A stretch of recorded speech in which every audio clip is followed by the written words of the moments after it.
عزیز طلباء، میں ہوں غلام رسول۔ امید کرتا ہوں آپ سب خیریت سے ہوں گے۔ عزیز طلباء، آج ہمارا سال دوم کا لیکچر غزل نمبر 1 جس کے شاعر ہیں ڈاکٹر علامہ محمد اقبال رحمۃ اللہ علیہ۔ آج اس اقبال کی پہلی غزل پہ ہم بات کرنے کے لیے جا رہے ہیں۔ اب دیکھیے، غزل کی جو ہم تعریف کرتے ہیں روایتی انداز میں جو تھا کہ درد و غم کی کیفیت، یا ایرانی اصطلاح میں یہ کہا گیا کہ جب ایک شکاری شکار کرنے کے لیے ہرن کے پیچھے بھاگتا ہے اس کا شکار کرنے کے لیے، تو ہرن کے لبوں سے نکلنے والی دردناک آواز اسے غزل کہا جاتا ہے۔ یا عورت سے باتیں کرنا، عورت کے بارے میں باتیں کرنا، اسے غزل کہا جاتا ہے۔ لیکن اقبال جیسے شاعر نے آ کے جو غزل ہے اس کے معنی مفاہیم چینج کر دیے۔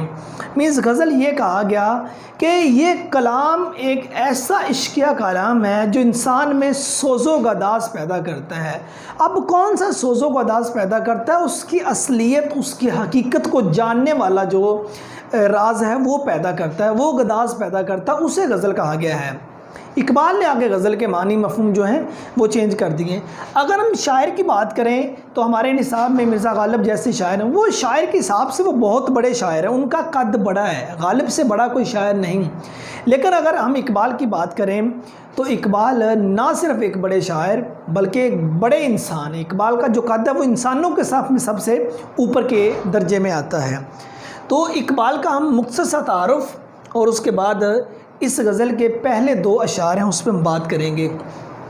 دیکھیں، جن کو زمانہ شاعر مشرق، ترجمان حقیقت، حکیم الامت اور علامہ اقبال کے نام سے جانتا ہے، دیکھیں یہ وہ خطاب تھے جو دنیا کی طرف سے آپ کو دیے گئے۔ شاعر مشرق، آپ صرف مسلمانوں کے شاعر نہیں، برصغیر پاک و ہند کے شاعر نہیں، بلکہ پوری دنیا میں جہاں کہیں بھی مسلمان آباد ہیں آپ سبھی کے شاعر ہیں۔ اور اس کے بعد ترجمان حقیقت، آپ حقیقت کی ترجمانی کرنے والے ہیں، جو اصلیت ہے، جو اصل ہے اس کی آپ ترجمانی کرنے والے ہیں۔ اور اس کے بعد حکیم الامت۔ اب دیکھو، حکیم کا کام کیا ہوتا ہے؟ جتنے امراض ہیں وہ ڈھونڈ کر ان کا علاج کرنا۔ اور اقبال جیسے شاعر ایسے شاعر جن کو حکیم الامت اس لیے کہا گیا ہے کہ دیکھیں، اقبال کا جو زمانہ گزرا ہے وہ مسلمانوں کے زوال کا زمانہ تھا۔ اقبال نے جب مسلمانوں کو زوال میں تڑپتے ہوئے دیکھا، زوال کی چکی میں پستے ہوئے دیکھا، تو اس کو وہاں سے نکالنے کی کوشش کی اور پھر نکالا بھی۔ تو اس لیے آپ کو حکیم الامت، پوری امت کا حکیم، پوری امت کو سنبھالنے والا، پوری امت کا علاج کرنے والا یہ کہا گیا۔ اس کے بعد علامہ، آپ کے پاس علم نالج اس قدر تھا، آپ کو علامہ جیسے خطاب سے بھی نوازا گیا۔ اب دیکھو، اقبال بیٹے 9 نومبر 1877 سیالکوٹ میں پیدا ہو گئے۔ سیالکوٹ آپ کی جائے پیدائش ہے اور آپ نے ابتدائی تعلیم سیالکوٹ سے حاصل کی اور اس کے بعد لاہور میں آ گئے۔ یہاں سے BA اور MA کی تعلیم لاہور سے حاصل کی اور 1905 میں آپ یورپ چلے گئے۔ یورپ سے آپ نے PhD اور بیرسٹری کی سندیں جو تھیں وہ آپ نے یورپ سے حاصل کی۔ اور دیکھیں، اقبال کو بچپن سے جو شعر و شاعری کا شوق تھا، آپ جب تھوڑا سا اپنا ہوش سنبھالا تو خط و کتابت کے ذریعے آپ مرزا داغ دہلوی سے شاعری کی اصلاح لیتے رہے۔ اس کے بعد بہت ہی جلد آپ نے اپنا نام کما لیا۔ اور اقبال کی اگر شاعری کی بات کریں، قرآن مجید اور حدیث مبارکہ، ان دونوں کو ایک سائڈ پہ رکھ دیں اور ان کے جو تراجم ہوں گے، جو ان کا ترجمہ ہوگا، وہ اقبال کی شاعری ہوگا۔ اور اس کے بعد عالم اسلام کی عظیم رہنما، اقبال جیسے شاعر جو ہیں وہ عالم اسلام کے عظیم رہنما ہیں۔ عظیم رہنمائی کرنا، وہ صرف اپنی حد تک نہیں، اپنے خاندان کی حد تک نہیں، بلکہ وہ پوری دنیا کی رہنمائی کرنے والے ہیں۔ اور اس کے بعد ہے مقصدیت پسندی، برصغیر کے واحد فلسفی شاعر۔ اب فلسفی دیکھیں کیوں، کب، کیسے جس کے مائنڈ میں یہ چیز پیدا ہو جائے، یہ کائنات کیوں ہے، کب سے ہے، کیسے ہے، کب تک رہے گی، اس کی جانچ پڑتال کرنا اور اس کی ڈیپتھ تک چلے جانا، یہ فلسفی کا کام ہوتا ہے۔ آپ برصغیر کے واحد فلسفی شاعر ہیں۔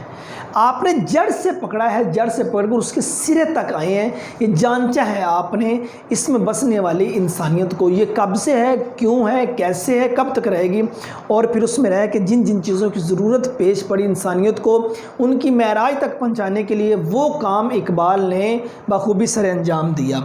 اس کے بعد ہے مقصدیت پسندی۔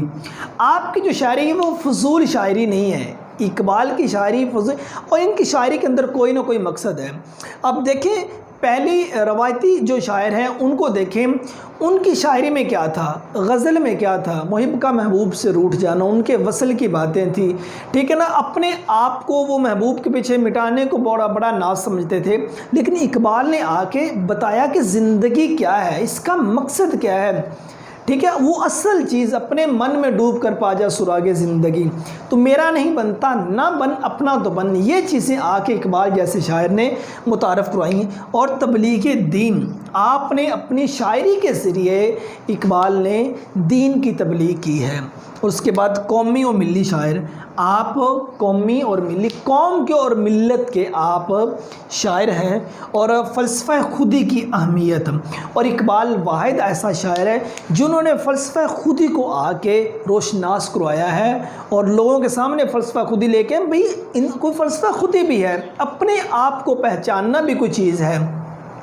دیکھو جس نے اپنے آپ کو پہچان لیا گویا اس نے اللہ تعالیٰ کی ذات کو پہچان لیا ہے، یہ فلسفہ اقبال نے آ کر دیا ہے، ٹھیک ہے نا۔ اور اسی شعر میں جو میں نے شعر پہلے بھی آپ کو سنایا کہ اپنے من میں ڈوب کر پا جا سراغ زندگی، تو میرا نہیں بنتا نہ بن اپنا تو بن، ٹھیک ہے۔ ہمارے دیگر جو صوفی شاعر گزرے ہیں انہی کا بھی فلسفہ خود یہی تھا، دل دریا سمندروں ڈونگے تو کون دلاں دیا جانے ہو، مطلب کہ اپنے اندر اپنے من میں ڈوبنے کا، تیرے اندر آپ حیاتی ہو، یہ چیزیں۔ تو یہ فلسفی شاعر جو اقبال کا پیغام بھی یہی تھا، اور اس سائڈ کے اقبال بہت بڑے عاشق رسول تھے۔ آپ کو بچپن سے اپنے گھر سے جو ماحول ملا ہے، آپ کی والدہ 5 وقت کی نمازی تھی، نماز تہجد آپ کی والدہ اور والد، ابھی آپ چھوٹی کلاس میں تھے تو زندہ رود ڈاکٹر جوید اقبال کی لکھی کتاب، مکمل کتاب کا مطالعہ میری نظر سے گزرا ہے، تو زندہ رود میں پڑھ رہا تھا۔ اقبال کے بچپن میں ان کی رات کو جب کبھی پچھلے پیر آنکھ کھلتی تو اقبال کیا دیکھتے، ان کی والدہ اور والد نماز تہجد پڑھ رہے ہوتے، تو اقبال میٹرک کے اسٹوڈنٹ بننے سے پہلے نماز تہجد کے پابند ہو چکے تھے، میٹرک کے اسٹوڈنٹ بننے سے پہلے آپ نماز تہجد کے پابند ہو چکے تھے، پھر لائف کے آخری ایام تک آپ نے نماز تہجد نہیں چھوڑی۔ اور یہ وہ وقت ہوتا ہے جس وقت رب کی رحمتیں جو حدیث کی روح سے جس کا مفہوم یہ ہے اتنی قریب ہوتی ہیں، اور آ کے پوچھتی ہیں ہے کوئی دعا کرنے والا میں اس کی دعا قبول کروں، ہے کوئی سوال کرنے والا اس کا سوال میں پورا کروں، اس کو جواب اس کو دوں، ہے کوئی مغفرت مانگنے والا میں اس کو مغفرت دوں۔ تو جب اقبال جیسا انسان میٹرک سے پہلے نماز تہجد کا پابند ہو چکا تھا تو بتائیے زندگی پھر کیسی ہوگی۔ اور اس کے بعد زندگی کے راز کو سمجھنے والے شاعر، زندگی کی اصلیت کو، اسرار حیات کی کھو میں جاننے والے، اس کے ڈیپتھ تک جاننے والے جو شاعر ہیں وہ اقبال شاعر زندگی کو سمجھ گئے، یہ کیوں ملی ہے، کتنی ملی ہے، کیسے ملی ہے، اور اس کو کیسے گزارنا ہے، کن لمحات میں گزارنا ہے، کب بولنا ہے، کیا بولنا ہے، ٹھیک ہے، یہ ساری چیزیں۔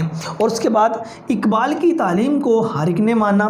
1923 میں اقبال کو انگریز سرکار کی طرف سے سر کا خطاب ملا، اور انگریز سرکار جب اقبال کو سر کا خطاب دینے لگی تو اقبال نے سر کا خطاب لینے سے ایک بار انکار کر دیا، اور یہ کہا کہ سب سے پہلے میرے استاد مولوی میر حسن کو شمس العلماء کا خطاب دیا جائے۔ انہوں نے کہا آپ کے استاد کی اتنی بڑی کیا تصنیف کیا ہے، کوئی کتاب، کوئی ان کی اتنی بڑی خوبی کیا ہے؟ اقبال نے کہا ان کی سب سے بڑی تصنیف، سب سے بڑی کتاب وہ میں ہی ہوں، آپ کے سامنے ہوں۔ تو مولوی میر حسن کو پہلے شمس العلماء کا خطاب دیا گیا تھا، اس کے بعد اقبال نے سر کا خطاب تسلیم کیا تھا، سر کا جو خطاب تھا وہ قبول کیا تھا۔ مولوی میر حسن اور عالم جیسے جو استاد تھے انہوں نے اقبال کی زندگی میں دین اسلام اور جو فارسی ہے اس جیسی تعلیم وہ لے کے آئے تھے۔ اور اس کے بعد اقبال کا آپ قد دیکھیے تو آپ 21 اپریل 1938 میں خالق حقیقی سے جا ملے، اور بادشاہ مسجد کے ساتھ آپ کا لاہور میں مزار ہے۔ تو یہ تھا اقبال کا مختصر تعارف. بیٹے اتنا یہ تعارف, یہ ہم اقبال کو پڑھ رہے ہیں, اس کا فائدہ آپ کو صرف نہ ادھر سال دوم کے سلیبس جو اس میں ہوگا یہ 10 نمبر کی تشریح میں, بلکہ اس کا فائدہ آپ کو سال دوم میں اپنی پسندیدہ شخصیت کے بارے میں مضمون ہم نے لکھنا ہوتا ہے, اور وہاں بھی آپ کو یہ اقبال کی جو میں نے اہم پوائنٹ لکھے ان کو لکھ کر آپ وہ 20 نمبر بھی حاصل کر سکتے ہیں. اب غزل کا تعارف کیا ہے, یہ جو ہم اب آج غزل پڑھنے کے لیے جا رہے ہیں, یہ اہم پوائنٹ جب آپ کے سامنے ڈسکس کر دوں گا, اس کے بعد ہم اشعار کو مختصر تھا بھی بیان کرتے جائیں گے تو آپ بات آسانی سے سمجھ جائیں گے. اب اس میں اقبال نے اصل عشق کی تعریف کی ہے کہ عشق ہے کیا. وہ مجازی کا عشق نہیں, ایک محب کا محبوب کے پیچھے رول جانا, وصل کے لیے روتے رہنا, مطلب کہ در بدر خاک چھاننا, ٹھیک ہے, محبوب کی خاطر اپنے جو گریبان ہے اس کو چاک چاک کر دینا, صحراؤں میں رولتے پھرنا, ٹھیک ہے نا, اور محبوب کی خاطر اپنے جسم کو نقصان پہنچا لینا, یہ وہ روایت نہیں ہے. عشق حقیقت میں عشق کو آ کے اقبال نے یہاں روشنی آس کو لایا ہے کہ عشق کیا ہے, اپنے من میں ڈوب جانا, فلسفہ خود ہی اپنے من میں ڈوب کر اپنی اصلیت کو پہچاننا کہ انسان اس دنیا میں کب آیا ہے, کیسے آیا ہے. اور کیسے کا سوال جب پیدا ہوتا ہے تو انسان سجدے میں چلا جاتا ہے, کہتے کوئی ذات ہے جس نے انسان کو جمع خون سے لوتھڑے سے پیدا کیا, اور اس کے بعد انسان کا مقام کیا رکھا کہ فرشتے بھی نیچے کھڑے ہیں اور انسان اوپر چلا گیا ہے. تو یہ مقام اصل عشق حقیقی کے بارے میں یہاں اقبال بات کرتے ہیں. اس کے بعد اس غزل میں مقصدیت پسندی بتائے گی, اصل مقصد کیا ہے, جس مقصد کے تحت انسان اس دنیا میں آیا ہے. تیسری بات عشق کے مدارج اور وسعت بتایا گیا, عشق کے کتنے مدارج ہیں, کتنے عشق کے درجے ہیں اور اس کی وسعت کتنی ہے, ٹھیک ہے نا, اور اتنی زیادہ وسعت کہ جس کا احاطہ انسان ساری زندگی نہیں کر سکتا. اور اس کے بعد بیداری کا پیغام, اقبال نے اپنی غزل میں بیداری کا پیغام دیا ہے کہ اس میں جاگنا انسان کو جو ہے وہ اس کی منزل مقصود تک پہنچا سکتا ہے, بیدار ہونا انسان کو. اور انسان جب بیدار ہو جاتا ہے تو اس وقت دنیا کی کوئی طاقت انسان کو آگے بڑھنے سے نہیں روک سکتی. اور حقیقت پسندی, اقبال کی شاعری میں حقیقت پسندی پائی جاتی, کوئی مبالغہ آرائی اس کے اندر نہیں ہے. اور اس کے بعد آپ قوم کی علمی اور فکری تربیت اپنے اشعار کے ذریعے کرتے ہیں. اور اس کے بعد یہ جو غزل ہے یہ بال جبریل سے لی گئی ہے, لیکن بعض بانگ دارا کی بات کرتے ہیں, لیکن یہ بال جبریل سے لی گئی ہے جو اس کی آپ اصل حقیقت تک جائیں گے. تو آئیے ہم اقبال کی اس غزل کے پہلے جو 2 اشعار ہیں اس پہ بات کرتے ہیں. اقبال کا پہلا شعر کہتے ہیں کہ جب عشق سکھاتا ہے آداب خود آگاہی, کھلتے ہیں غلاموں پر اسرار شہنشاہی.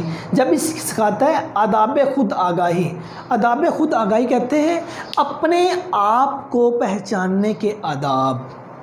جب عشق اپنے آپ کو پہچاننے کے آداب سکھا دیتا ہے تو پھر کیا ہوتا ہے, کھلتے ہیں غلاموں پر, تو اس وقت جو غلام ہیں ان پر بھی کھل جاتے ہیں اسرار شہنشاہی, بادشاہی کے راز, بادشاہی کے بید.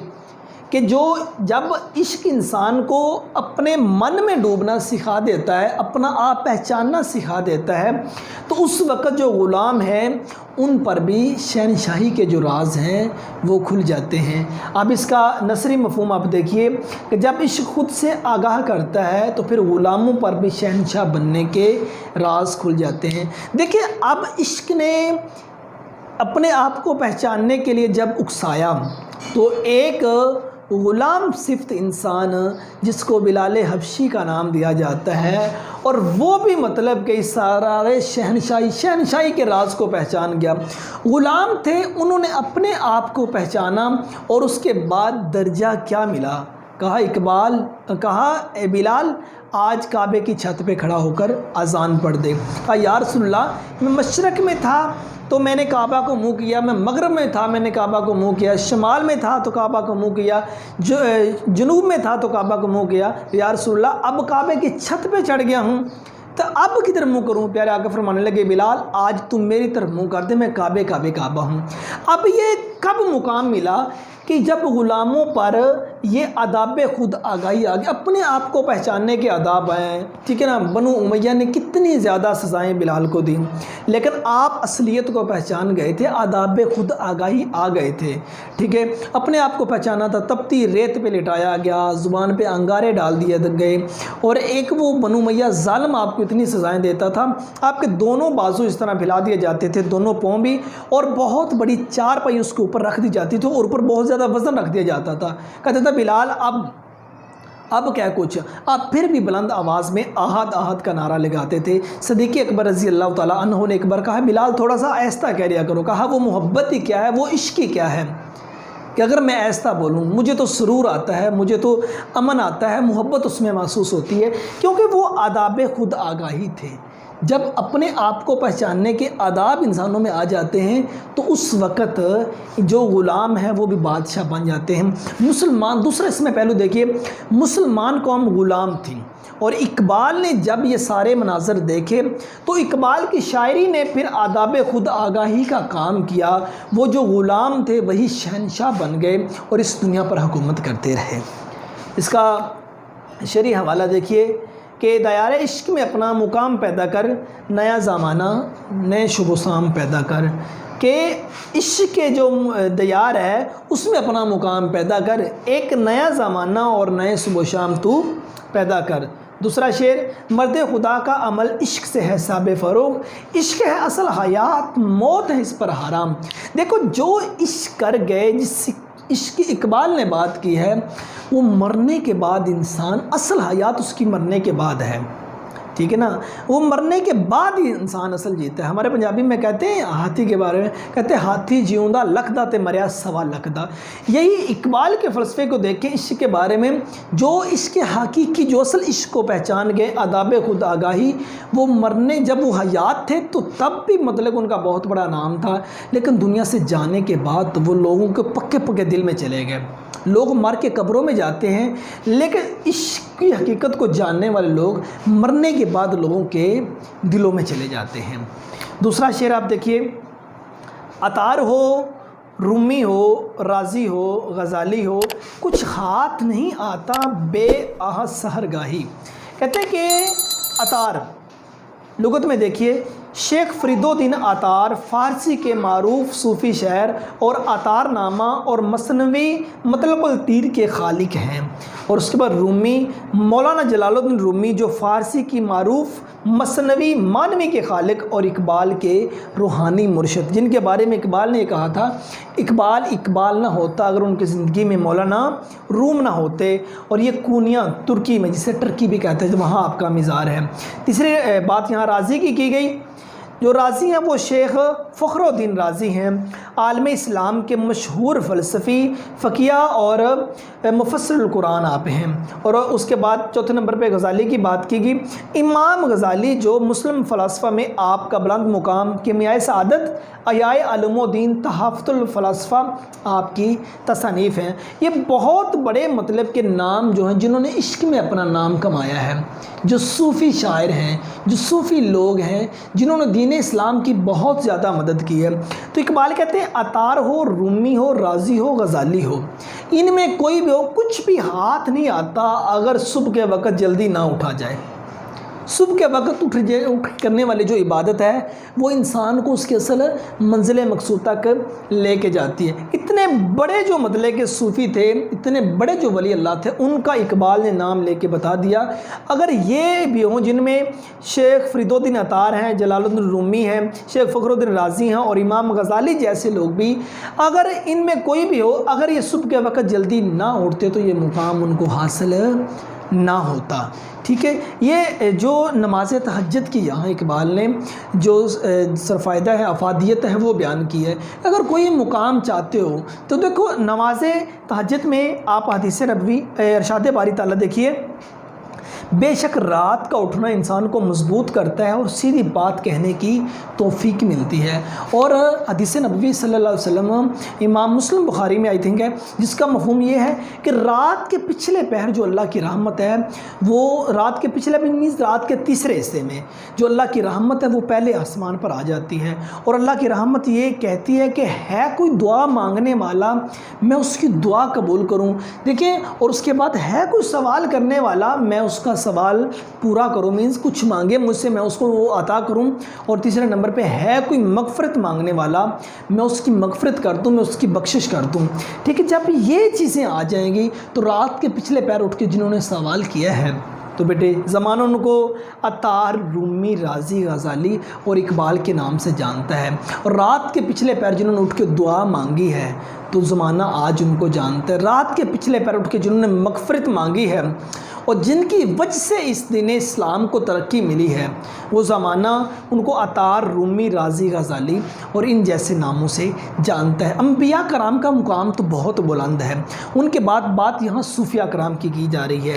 آپ اس کے بعد یہ شعری حوالہ دیکھیے، فلسفی کو بحث کے اندر خدا ملتا نہیں، ڈور کو سلجھا رہا ہے اور سرا ملتا نہیں، اور گزر جا عقل سے آگے کہ یہ نور چراغ راہ ہے منزل نہیں ہے، کہ گزر جا عقل سے آگے گزرنا پڑے گا۔ جو عشق میں انسان ہوتا ہے وہ عقل سے آگے گزر جاتا ہے۔ عقل تو انسان کو بڑی بڑی جگہ پہ روکتی ہے، عقل تو کہتی تھی کہ آگ میں نہ جو آگ انسان کو جلا کے رکھ دے گی، لیکن عشق نے کیا کہا کہ بے خطر کود پڑا آتش نمرود میں عشق، عقل ہے محو تماشائے لب بام ابھی۔ دیکھو، عقل تو کہتی تھی کہ آپ کے بھائی آپ کو لے کے جا رہے ہیں، آپ کدھر کو جا رہے ہیں، لیکن جو عشق تھا، عشق وہاں چپ کر کے کھڑا ہوا تھا۔ وہی یوسف علیہ السلام کہاں سے کہاں بکتے بکتے کہاں تک آئے، اور مقام اس کے بعد میرے رب نے کیا دیا۔ عقل تو کہتی تھی کہ آپ یہ اگر کام کرو گے تم مر جاؤ گے، لیکن عشق نے کیا کام کر دکھایا۔ آج بھی انبیاء کرام کے نام حیات ہیں، صوفیاء کرام کے نام آج بھی حیات ہیں۔ یہ حقیقت پسندی پہ جو اقبال کی بات آپ کو ڈیئر اسٹوڈنٹس کر دی، اقبال کا ہم نے مختصر تعارف کیا، اور اس کے بعد غزل کا ہم نے مختصر تعارف، اور اقبال کے پہلے دو اشعار جس میں پہلے میں آداب خود آگاہی مینز فلسفہ خودی ہے، اور دوسرے میں بے آہ سارگے صبح کے وقت جلدی اٹھنے والی بات کی گئی کہ کوئی مقام حاصل کرنے کے لیے اتنے نامور نام بھی اگر ہیں، اتنے نامور لوگ بھی ہیں، انہوں نے بھی اگر مقام حاصل کیا ہے تو انہوں نے رات کے پچھلے پیر وہ اٹھے ہیں۔ تو یہاں اقبال نے وہ بات کی۔ تو انشاءاللہ اب نیکسٹ جو لیکچرز ہیں ان میں ہم ملتے ہیں۔ تو میں امید کرتا ہوں کہ ڈیئر اسٹوڈنٹس آپ کو اس لیکچر کی سمجھ آ گئی ہوگی۔ اب نیکسٹ لیکچر میں ہم اقبال کے جو باقی 4 اشعار ہیں ان پہ بات کریں گے۔ اب تب تک اجازت دیجیے، اللہ پاک آپ سب کو اپنے حفظ و امان میں رکھے، فی امان اللہ۔